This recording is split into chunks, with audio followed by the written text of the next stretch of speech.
Welcome to the Divine Feminine Revolution podcast, where women are magical and empowered. I'm your host, Dr. Megan Monday, psychologist turned transformational feminine business coach. This podcast is for you if you want to prioritize your own pleasure, face your fears, and manifest your desires. This podcast is sponsored by the Fearless Feminine Academy, where I teach women how to turn their trauma into their superpowers. My goal is to show women that we can heal our world by creating time and financial freedom by doing whatever the fuck we want. Are you ready for the Divine Feminine Revolution? Let's get vulnerable and go deep. I'm so honored that you're here.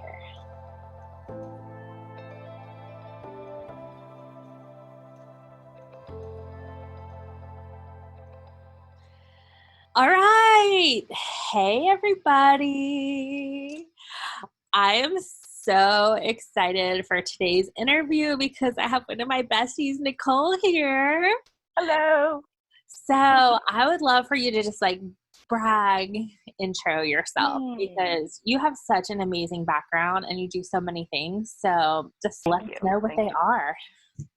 Yeah. So my brag, I've actually had some really large realizations recently.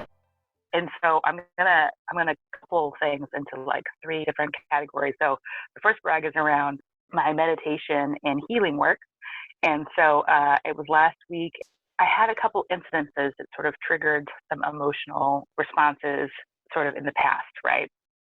And had me thinking about the past, and my whole left hip was hurting so bad. I'm talking I was starting to gimp out, limp around, wasn't walking normally. So that whole area in my hip was just so bad. And I kind of sat with it for the day. I knew it wasn't feeling great.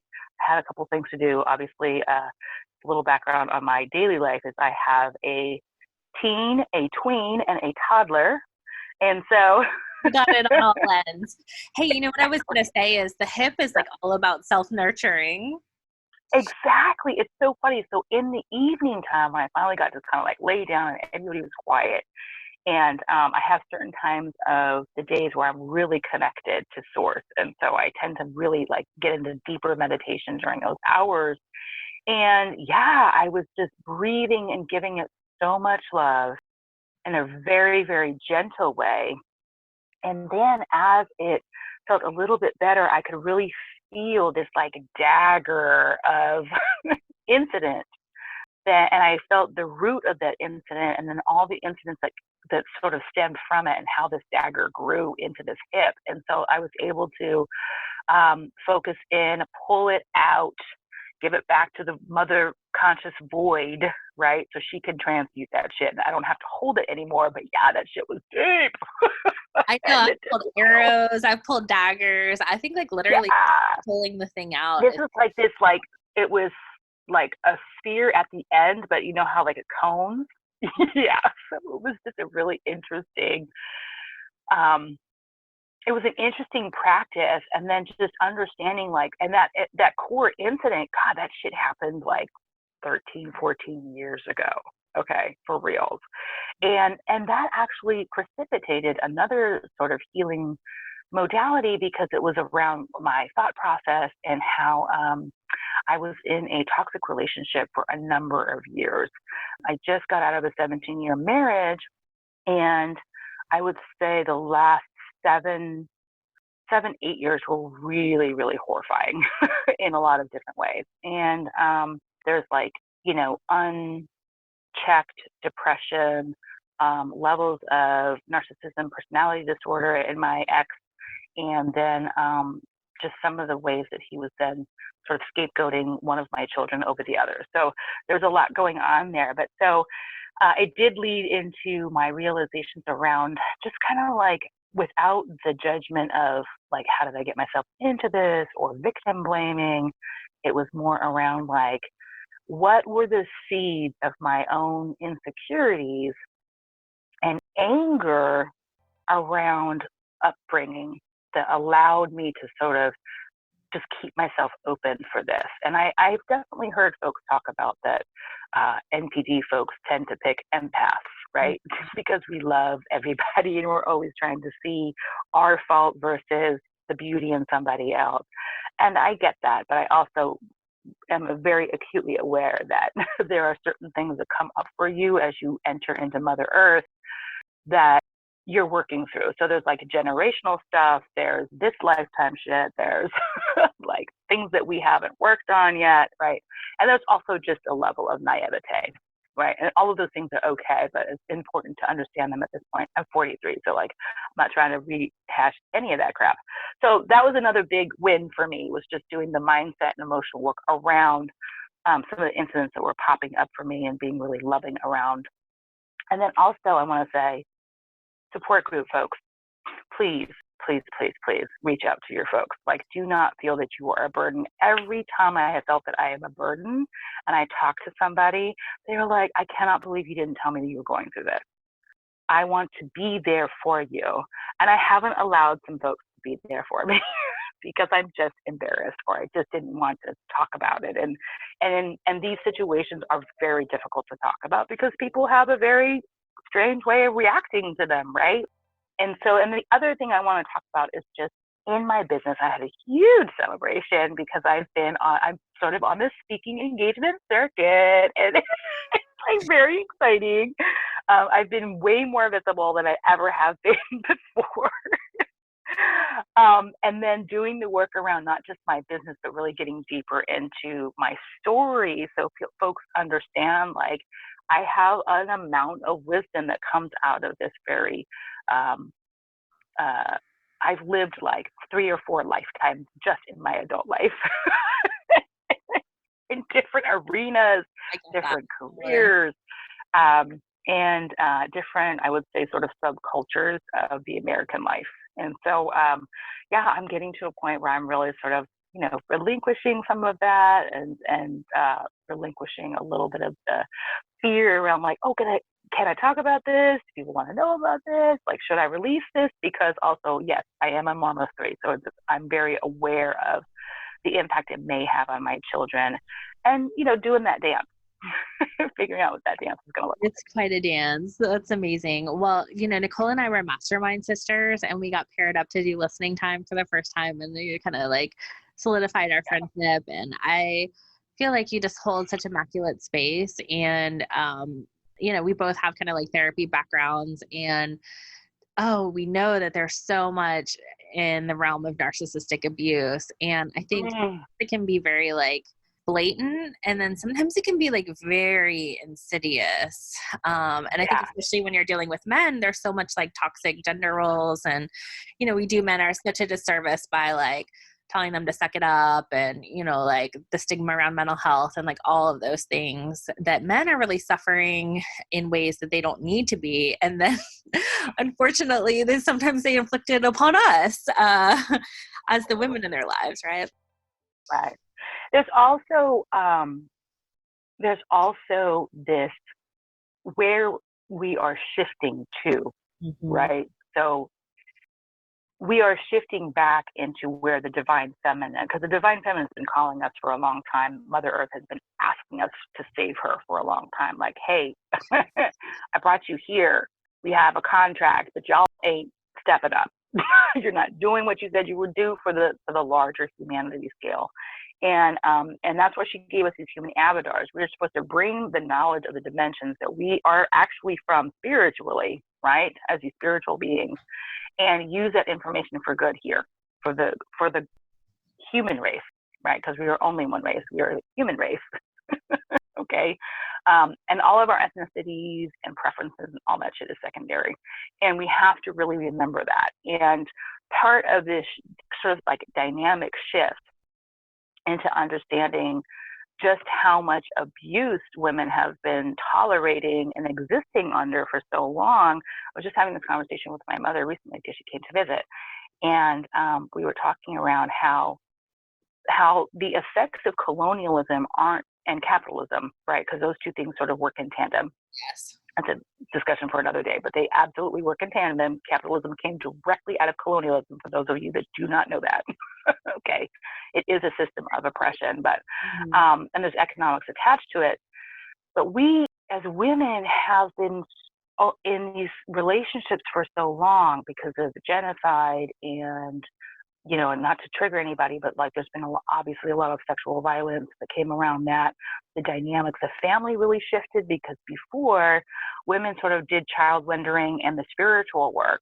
They did not live with men. Like men and children and women did not live in the same place. Not that that dynamic can't work, but that wasn't actually the dynamic before. And so having this sort of control over like whose children are mine, it came out of that concept. And unfortunately, what that means is that we as women have been searching for the good amidst the violence for so many years, like for about, let's see, we've been in this paradigm for around like 2,000 to 4,000 years, right, as human beings. And so we were just talking about how much that even when it comes to like picking employers or anything like that, we're always looking for, well, there's this piece that's good and there's this piece that's good, and I'm going to hold on to that and sort of excuse this other stuff. And so I think it's really important for us to consider that, not only in our intimate partnerships with our romantic relationships, but also consider it in your parenting, right? And one of the things I've been thinking about a lot lately is force. We are so used to having a level of force in our dynamics because it's just part of our dynamics. Violence is part of our dynamics, unfortunately. I know people don't like to talk about it, but I'm going to just say it right now. Like, it is a part of it. And we have to take a look at how we deal with that, right? I look at it all the time, especially with the toddler, because she's telling me no, and I'm like, yeah, but like, so like a story like yesterday, I did her hair. Her hair was like, F you, rubber band, right? Boing, rubber band out. So she literally had like, she had one up and the rest of her hair was just out. Like, we have a routine. She takes a bath, we do her hair, and then we're done with hair for the rest of the day, right? She doesn't really like her hair done, but we have this agreement. So her hair is saying no to the rubber band. It was like, I want to put the rubber band back in because we're going to the store. And she's like, whatever, my time is done, right? She's like all over the place. And I realized, I was like, what social dynamic am I thinking that she's going to fit in just because her hair is either done or not done? Are people even going to notice? Why do I care? Right? And so I was just like, we just went to the store with her hair in one ponytail and the other side was out. It was just like, whatever, it was fine. Nobody said anything and she was happy. So. I love that so much because, like, you know, we as women then pay like thousands of dollars to like learn how to rewild, and all we have to do is like look at our little like rogue kids. And, you know, it's so funny, like, you know, you and I are like indigo kind of generations, and then like the younger kids, you know, they're crystals or rainbows or whatever you want to call them, like you're setting the tone and they will dish it back to you like times 2, 3, 5, 10, depending on, you know, how strong-willed your kid is. Absolutely. So, like, and it's like old school. It's like, you know, it's sort of like when you eat something delicious and you know it's going to make you feel like really sick afterwards. But you're like, but it tastes so good. It's like, you know, you're like, oh, well, this old school stuff, like it should work. It's how I've always been taught. Like it's the norm. It does not work with these generations. It does not. And again, I mean, I have a teen, a tween, and a toddler. So it's like there's these like little windows into these different generations that I get to peer through. And I'm so grateful for that, because one of the things that in doing, so I've been in a couple of containers, right? We were in our just awesome mastermind, which really just got the ball rolling for me in a lot of ways. I'm in another container right now, and we're sort of unpacking how colonialism has affected us in our mindset around just interpersonal relationships and how we think about the world and our relationship to it. One of the things that came up was around this mindset work we're doing around money, and I was like, oh, that's really interesting how these like veins of self-worth get into your money dynamics, right? But it's also really interesting to me because, like, in some of those questions, I realized that for me, I've always been talking to my kids around what they need to learn, like what they really need to learn. Like, you've got to go to school because I go to jail if you don't, right? Like, and I want to stay with you. And I don't want CPS in my life. I used to work for them, and that is a whole other conversation. But like, And folks that work for them, I mean, you've got, it's just like they say, recovery is a sort of a process of thirds, where you've got like a third who will never recover, a third who are in and out, and a third who actually recover, right? It becomes folks that can say, like, I've got 5 years, 10 years, 15 years clean, right? I would say that there are agencies out here that are pretty much like the same thing. Like, you've got a third who are totally jaded and really don't give a AF about you. You've got a third who are like kind of trying but also tired, and then you've got a third who are just like heralding, like, whatever the mission statement is. So good luck to any of y'all who are involved in any of those agencies, but I have nothing but love for y'all, and I really, really am praying for you. It can be tough, but yeah, it's just like, I so have been talking to my kids around, like, you need to learn how to not be distracted in the age of distraction. They are purposely trying to distract you from, like, connecting with yourself. They're trying to get all these images to sort of veil over what the truth is behind that. Like, some of these images sort of hit a little bit of some of the universal truths, but they never go deep enough that you understand really what they are. And I find myself even now realizing it's because as we shift, those of us in this age group, I'm 43, so you'll be able to figure that out on y'all's own, because I don't do math. But we are here to set up that bridge so that our children can walk that bridge into the new human paradigm. It is our responsibility to help them get there. Like, and we have a lot of fucking work to do, because we've been complicit for a long time, and we have to, as a human collective, and I say this as a human being who is here to help everybody else remember, we are human avatars having a divine experience first. I do not care what you look like. I do not care your ethnicity. I don't care what country, continent you come from, because we were all connected back in the day also on that level. So if you checked on a place where once one also, as were we. And so we need to remember that and come together as the human collective again, so we can start planning for how are we going to open this bridge up so that our kids can walk through into the new human paradigm. That is what's most important, right? That is what's most important. So.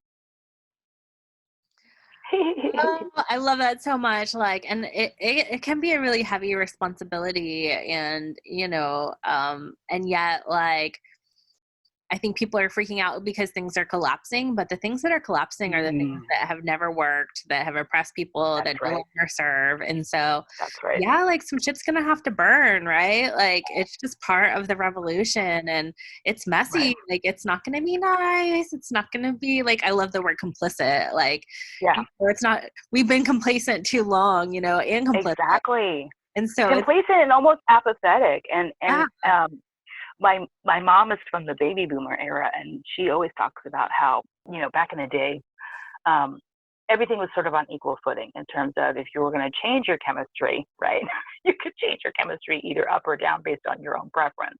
And what she's noticed is that in these times, everything that they allow you to have is a depressant. And you want to be very mindful of that. There is a larger reason for that, right? Because if you have the energy to fight them, then they have to work harder to keep the veil of illusion going. And so you just want to be, I say that again, just to be really mindful. It's just one of those things that, Spirit wants me to say. Keep an eye on your energy. Yeah, keep your eye on your energy. Weed is legal and alcohol is legal for a reason. So just be really mindful about that. Everything has their place. I am not, I am an addict myself. I've been clean for probably 15 years off my DOC. I still drink a little wine here and there, because that's the kind of, like, recovering person that I am. I'm okay with, having wine a couple times a month, but I keep my vices low. I practice a small amount of vices. I've got 2 vices, and I try to keep them in check.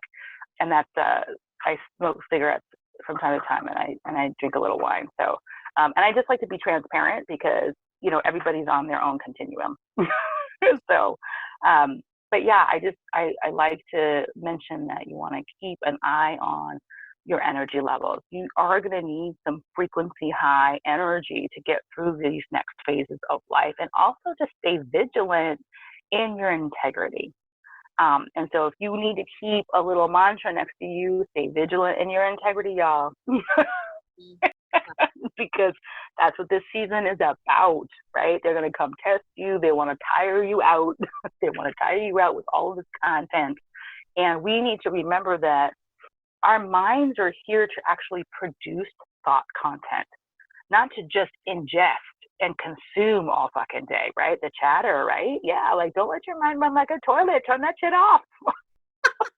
Okay, fix that shit. I don't know what you need to do, but there are plenty of opportunities for y'all here to get whatever you need and to silence it, because it is supposed to be, thoughts and words can be spells. And I know folks don't like to think about it, but language really was, provided as a means to push energy, not necessarily just absorb. And you got to be really careful about what you absorb, because that shit can, again, land in your body, land in your subconscious, and just keep running, right, behind the scenes, and push some scenarios that you may not want. So you just want to be really, really careful about that. Ooh, I love these early morning transmissions. Woo, oh, I know. I find I'm super intuitive because it's like the critical brain is not quite awake yet. I'm just going to exactly. I love it.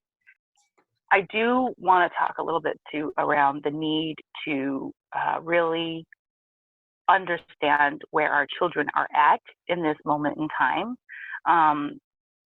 Many of us who are parents, we're sort of going through our own issues, right, with having to deal with a pandemic, and then all of these emotions around it, and staying home, and what that means, and what that means for the shift of the human world on Earth. And we're kind of leaving our kids out, like we're kind of forgetting about them, like, just because our kids are quiet because they're quote unquote entertaining themselves, right? Which I'd love to unpack that whole term in and of itself, but some of that entertainment is not entertainment. It is disassociation.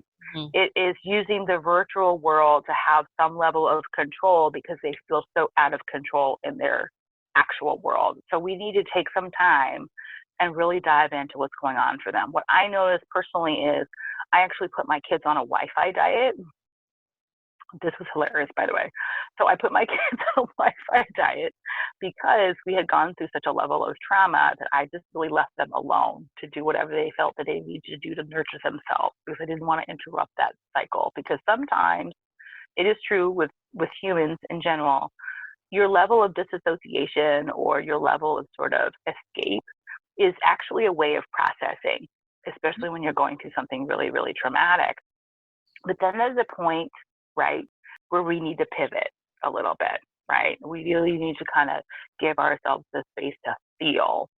And so I did that with my children by doing a Wi-Fi diet. I only did that though because I was also ready to hold space for their feelings around these traumatic incidences that we've all experienced. And let me tell you, the reaction was bombastic. In the beginning, I had people yelling, and they were angry, and they were throwing things, and not in a way that was like at anybody or dangerous. But as a parent, you have to decide what, But I could tell it was like, oh no, this is really what's been bottled up for so many months. And I let them have it out, and I explained to them, this is why you have a Wi-Fi boredom. I called it boredom training. This is why you have your Wi-Fi boredom training, is because in this boredom training, you're also having to experience some of your feelings that you have not been experiencing. And we need to have those feelings. It's through those feelings and that pain that we get to have the other side, which is understanding who we really are and how we are going to move forward. And that was just it was a little experimental, which is, again, like, it's an experience here. So we should be able to experiment a little bit without feeling like, weird about it, if it doesn't go well or not. So I think checking on your kids. Yeah. So true, because it's so easy to park them in front of screens. And I think people are scared to do the Wi-Fi diet because they'll get the reaction, but Yeah, it's way easy to like yell and scream about Wi-Fi than to scream about the divorce. You know what I mean? And so it's like very absolutely. true, whether it's romantic relationships or family relationships, like often what we're fighting about is not actually what we're fighting about. We're just choosing safer things like the Yeah, dishes or like whatever to fight yeah. about, rather than like the big, deep, hard issues. So I love what you had to say about dissociation. I mean, distraction is a great like crisis strategy in the short term, but like a lot of Right. us are just living that way. Exactly. We really are. We really, really are. And then, I mean, I've always had concern around what is considered entertainment. Um, and like personally, I will tell you, I do not watch a lot of things. I especially don't watch a lot of violence. I don't watch crime shows. I really don't watch violence against women. I haven't been watching violence against women since I was like 18, 17 when I first started working for a rape crisis center, right? And I'll tell you why. Just a little side note. I'll never forget this because I was young. I was a teenager and I wanted to work the rape crisis line because I felt that I just felt how important it was, right? And so this is back in the 80s, right?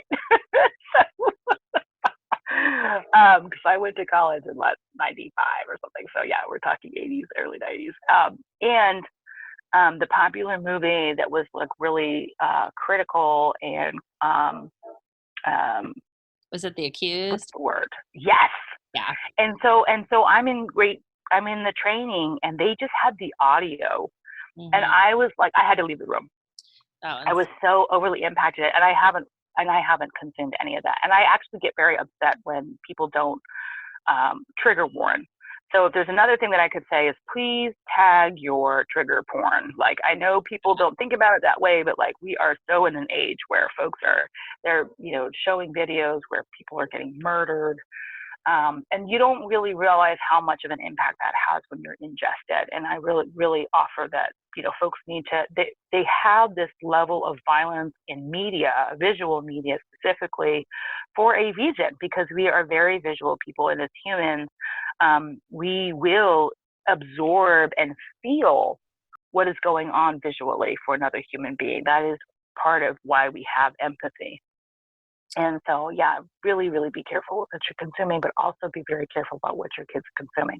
And if you can't necessarily change it right away, at least have some conversations around the why this is going on. I mean, it was not by default. It was very pragmatic of powers that be that took out things like civics and advertising classes from school. Because I remember when I went to school, I had all those things. I had civics, I had advertising, I had the whys of why you see a commercial with this colors and stuff like that, right?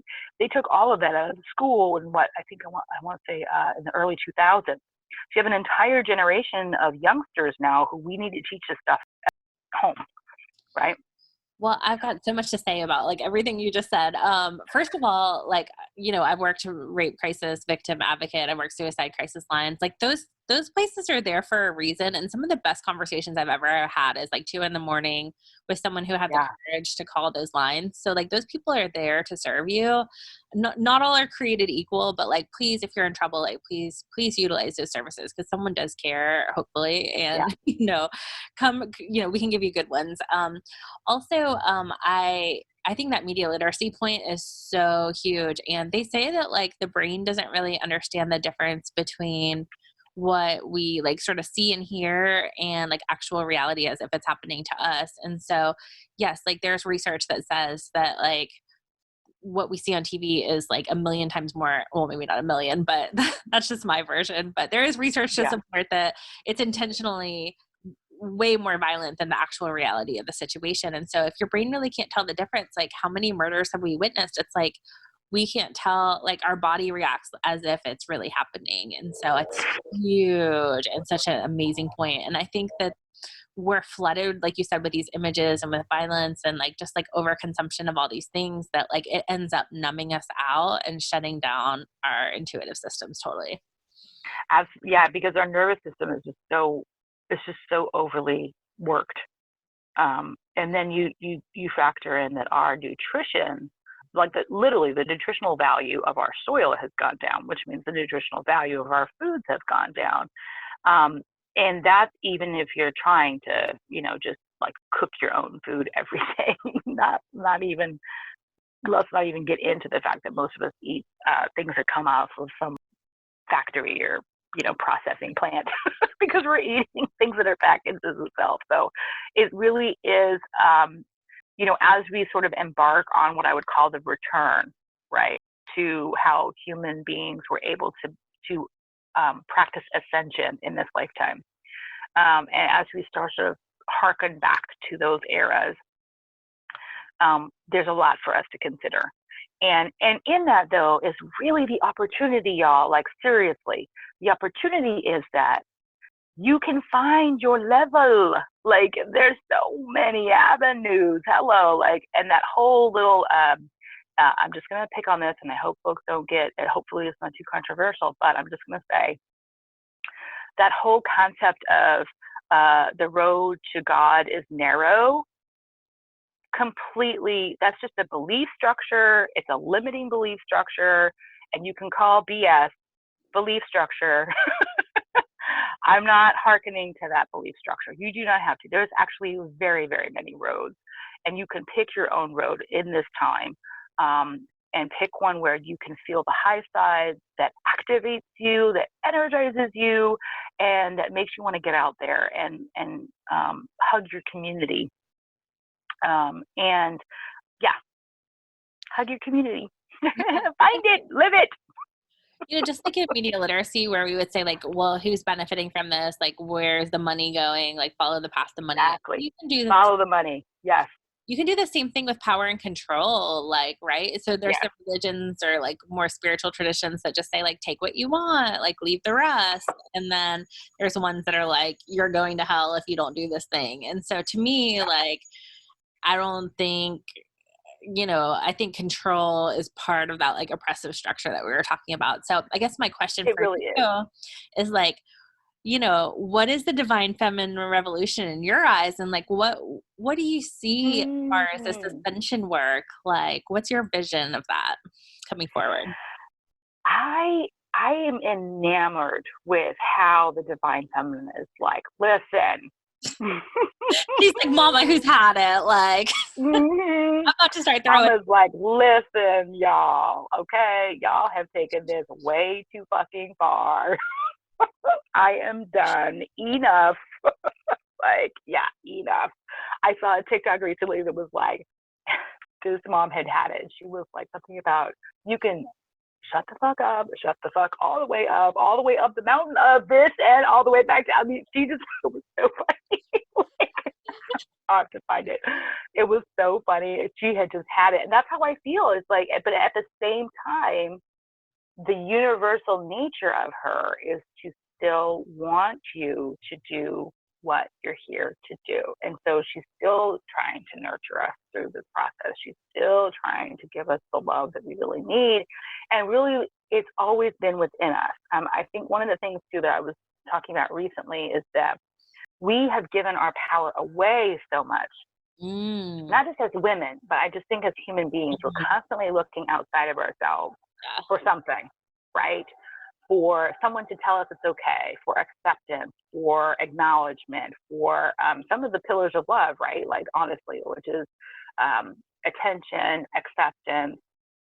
Of course, I'm going to blank on the last two because that's just how I get down this early in the morning, but I'll post that too somewhere.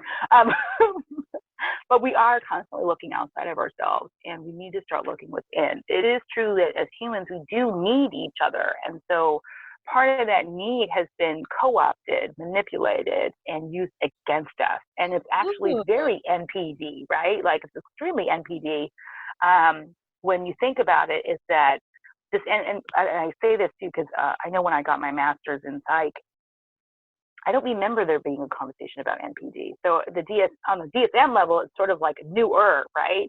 And yet when you really look into it, it's not so much of, and this is an opinion, it's not so much of a personality disorder as it's really just the personality profile for abusive individuals. It's the profile of abusers. And you can use that profile now that they've got the symptoms written out and they've got some tactics written out. You could actually use that all the way backwards. Like you can use that in a lot of different ways. Religions utilize some of these tactics, but what they're really doing is they get into the intimacy of the human brain, right? A lot of times they're really great listening in the beginning because they're getting all your little secrets so they can use them against you later. Well, our government has kind of done the same thing. They have a lot of information around how the human brain works. And what they're doing is they're using that information against us, because now we have an entire generation of folks who aren't as knowledgeable about the veil, right? The veil of power and control that these people wield. And they do that on purpose, because if you're misinformed or uninformed, you cannot go against them. And I saw a little meme recently that said, you know, school is not going to teach you how to overthrow the government, right? Like basically, powers that be aren't going to teach you how to overthrow them. So you have to seek out that knowledge. And as parents, it is our responsibility to teach our kids the things that they don't learn in school. Back in the day, you got to have some of that. Now you don't, right? So the call to action really, again, for those of us that did have civics, that did have media literacy, that remember those crazy, kooky fucking teachers who always went off script because they always had something new to say or something more accurate to say, right? You remember them teachers. I know you do. Awesome. They were always inspiring. They were a little cray-cray, but you loved them. And their classes were the funnest. We need to get back into that and start teaching our communities and teaching our own kids and our kids' friends and help them realize this information so that they can take that forward, because these kids are awesome, okay? Like, they literally punked Trump and his rally through a fucking TikTok, which is 60 seconds at top, okay?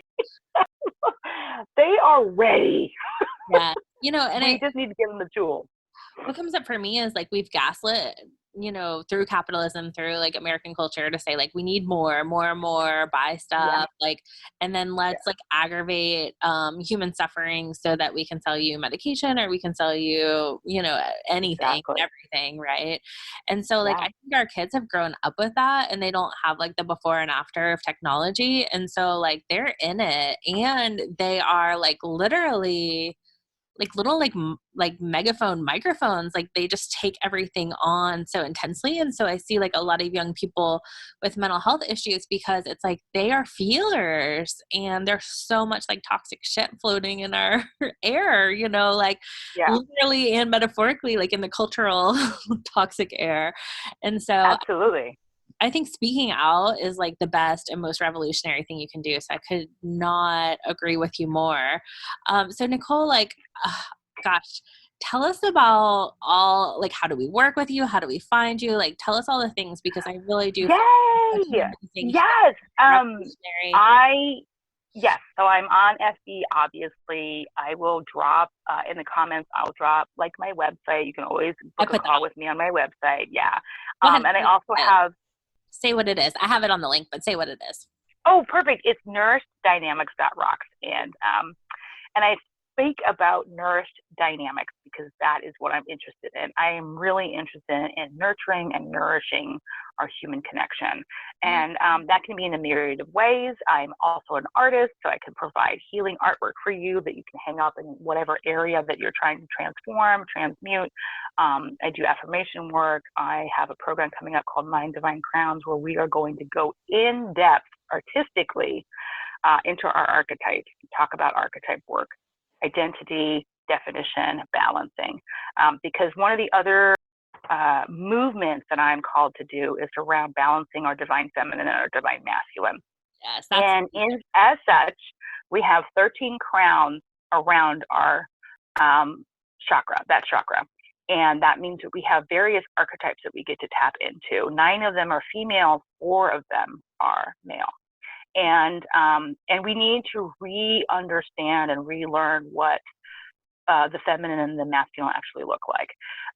Source does not necessarily have a gender, but our roles in this human life are genderized in some degree, and we need to redefine what those are and rediscover what those are, and we can do that through some of the archetypes that already exist. And so I'm going to go a little bit deeper into that. And that program actually, every month we have an expert coming in, teaching us how to go a little bit deeper. We've got folks that work with sex magic. We've got folks that work with womb healing. We've got, yeah, so it's going to be really a fun journey. And at the end of every month, we actually have a art workshop. So we're going to be drawing out the archetype that comes to our mind. And we're going to start in September with Lilith, honey. So we're just going to kind of bring it out the park with Lilith, because Lilith is one of those folks, too, that a lot of folks don't know about. Right? They don't realize her place in that sort of goddess energy. And so I really wanted to talk about her.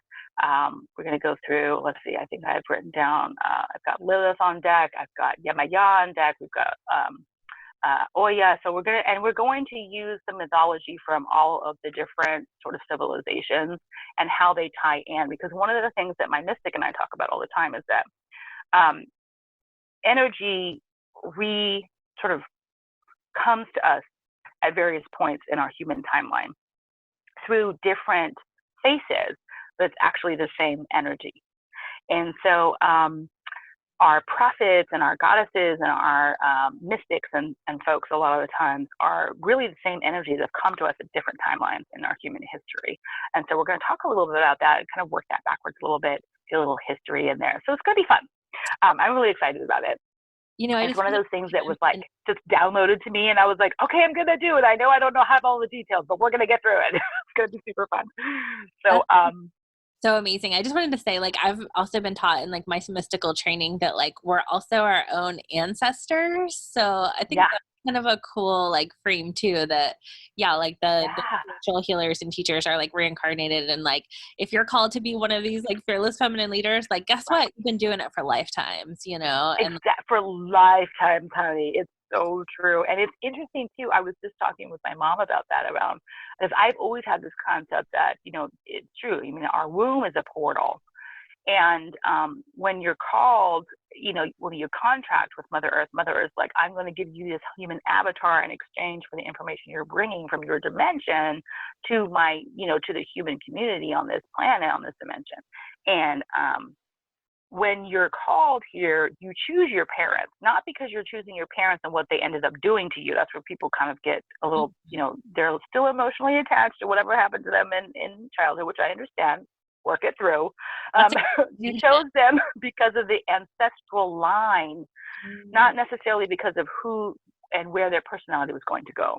But you did choose them about the ancestral line for both of your parents, for the father and the mother.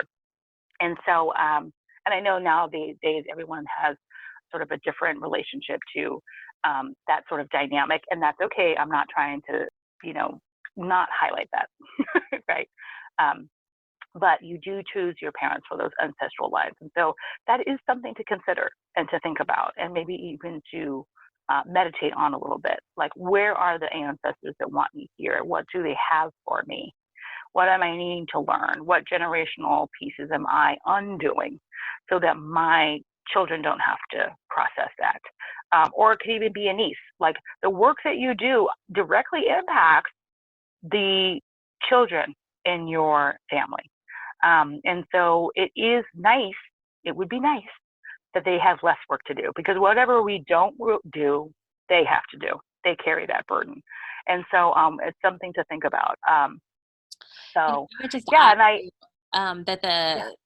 In the indigenous healings that I've had, like, ancestry is so important. And I think that's another sort of like byproduct of like colonialism and like the American culture, is that like most of us don't know beyond our grandparents unless you've like done ancestry and the research. And that's part of how we lose like who we really are. It's also part of how they are able to keep control, because they really preach this whole like, rugged individualism bullshit. And it's It's just what it is. It's bullshit. That's why we have the highest cases of, serial killings and people just kind of like wilding the fuck out, because we don't have rites of passage. We don't have this connection to our deeper humanity. And then they've replaced our connection to deeper humanity and our sort of our, ancestral line and the rituals and stuff with TV and drugs. Right? Like, I know as a teenager, my rite of passage out here in California was basically weed and hallucinogens. Like, I'm not going to lie. Like, whatever. That's just what the fuck it was. Okay. And whether you decided to move on or not was also, in a lot of ways, a determinant of which subculture or mainstream culture you ended up being in later. And so, and that is the rite of passage in these states for teenagers. It is dope. So, sorry if that triggered y'all, but it's the truth. So again, check on your kids, because we've got jewels out here. We've got all these different mechanisms out here now that they can smoke and not even really flag you, okay? Because they don't have to do it in communion anymore. Like before, you kind of, at least you were still kind of in communion with other people and other kids. Right? Like you could smell, right? Like the smoke on them. Right now, it's like exactly, or going to the beach and doing hikes. And I mean, that's how I used to get down, because I used to go to Santa Cruz all the time. But, meeting new people and people who were like nomadic, right? And you could kind of gain knowledge from these nomadic people. Well, now your kids are, if they're already into that, they're sitting at home smoking a jewel just on social media. Not really the same paradigm, okay? Because the amount of knowledge is not connecting you. Yeah. So yeah, I just, again, check on your kids because we need to start developing some new ritual practices, which brings me to another service offer. That's another thing that I do, and that's another thing we'll be going through in Nine Divine Crowns, is around ritual. Setting up practices, understanding practices that really hit you, and how to coordinate them with the moon phases, which is a really important aspect of our ritual practices. Sun and moon, baby, sun and moon. Our four sacred directions actually, our four sacred directions, when you talk about like indigenous belief systems, the four sacred directions are east and west and north and south. Mm-hmm. Well, what runs east and west? Mm-hmm. The sun. What runs north and south? The moon. Oh, so, yeah. Yes. Again, like everything is interconnected, and some practices say, I know I follow this when I set up. I usually say to the four sacred directions, and east and west with Father Sun, and to the north and south with Sister Moon, because that's sort of our relationship to each other. And that sun does give us a lot of information. So spend some time in the sunshine, y'all. Don't be scared. You can just do 10 minutes, but there is a download of DNA that comes directly from our sun, because it does give us life. And so many things, like I've had healers say that it's actually like good to look at the sun, even though we're told like don't look directly at the sun. And I've had healers tell me like pretty much everything they tell you is wrong is right, and everything you tell you is right is wrong. So use your own mind. Discernment there, but yeah. Well, and I think part of I remember when I was unlearning in my college years, really spending unlearning. One of the things that happens is like, you're just sort of like, oh my fucking God, like everything was a lie. And it's like, school is more of an indoctrination system than it is an education system. And education and school, I've always told my kids this, education and schooling is very, very different. Yes. And so you have to go to school because it's more of like a law, but you need to learn how to educate yourself. Beautiful. And also think critically, which is something they really sort of have been downplaying for the last 10, 15 years. Well, Nicole, you're so amazing. I had so many aha moments. I hope everybody else did as well. You are amazing. And I'd love to do a part 2 with you, because it's just let's do a part 2. I love it. Okay. Right, great. Yeah. Bye, everybody. Maggie.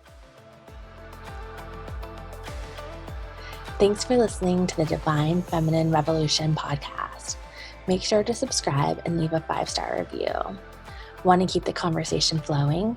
Find us on Facebook at the Divine Feminine Revolution Facebook group, where revolutionary women gather to listen to their hearts, monetize their gifts, and change the world.